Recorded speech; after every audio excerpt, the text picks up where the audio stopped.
Sebastian Paul ഒരുപക്ഷെ ഈ വിധി പ്രസ്താവത്തെക്കുറിച്ച് അങ്ങ് അറിഞ്ഞു കാണുമെന്ന് വിശ്വസിക്കുന്നു.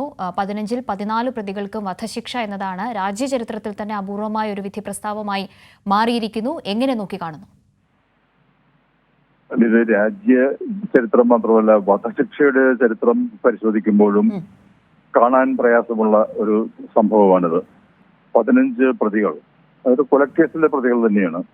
അതിൽ 14 പേർക്ക് ജീവപര്യന്തം കൊടുക്കുക എന്ന് പറയുമ്പോൾ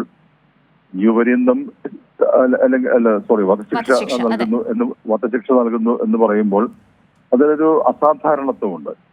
വധശിക്ഷയെ അത് ഏത് സാഹചര്യത്തിലായാലും എതിർക്കുന്ന, അനുകൂലിക്കാതിരിക്കുന്ന ആളാണ് ഞാൻ.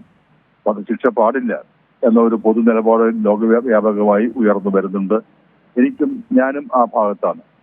പക്ഷെ അതോടൊപ്പം തന്നെ വധശിക്ഷ നമ്മുടെ ശിക്ഷാ നിയമത്തിലുണ്ട്, പുതിയ ശിക്ഷാ നിയമത്തിലുമുണ്ട്.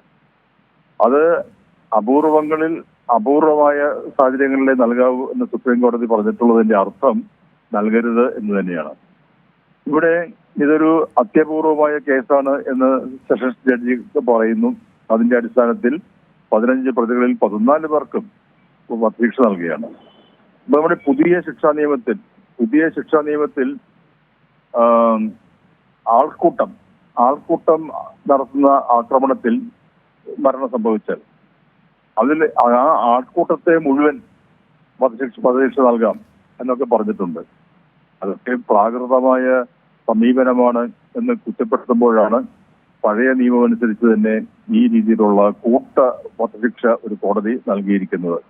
ഏതായാലും അതിന്റെ ശരിയും തെറ്റും ഹൈക്കോടതി പരിശോധിക്കും. അതിനപ്പുറത്ത് സുപ്രീം കോടതിയിലും ഈ കേസ് പോകാതിരിക്കില്ല. പക്ഷെ എന്നാലും അടിസ്ഥാനപരമായി ഒരു നിലപാടിന്റെ അടിസ്ഥാനത്തിൽ വധശിക്ഷ അത് ഒരാൾക്ക് കൊടുത്താലും ഒരു ആൾ കൂട്ടത്തിന് കൊടുത്താലും രണ്ടും തെറ്റാണ് എന്ന അഭിപ്രായം എനിക്ക് പറയാനുണ്ട്.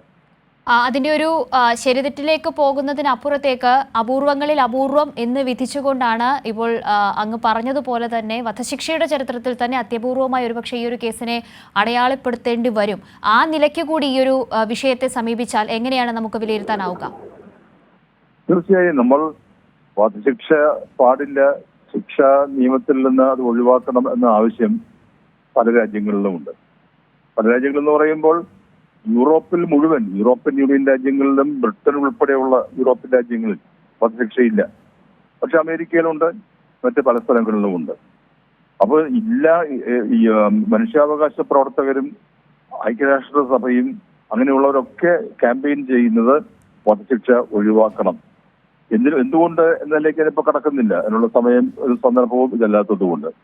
പക്ഷെ അങ്ങനെ ഇരിക്കുമ്പോൾ ഇത്തരത്തിലുള്ള ശിക്ഷാവിധി ഉണ്ടാകുമ്പോൾ അതിനെ വളരെ സംശയദൃഷ്ടിയോടെ സൂക്ഷ്മമായി നമുക്ക് പരിശോധിക്കേണ്ടി വരും.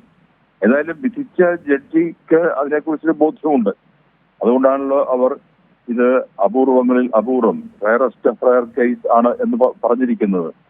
ആ പറഞ്ഞതിന്റെ ന്യായങ്ങൾ ശരിയോ തെറ്റോ എന്ന് ഹൈക്കോടതിയിൽ ആദ്യ പരിശോധന ഉണ്ടാവുകയും ചെയ്യും. ശരി, നന്ദി അഡ്വക്കേറ്റ് ശ്രീ സെബാസ്റ്റ്യൻ പോൾ ഇപ്പോൾ പ്രതികരിച്ചതിന്.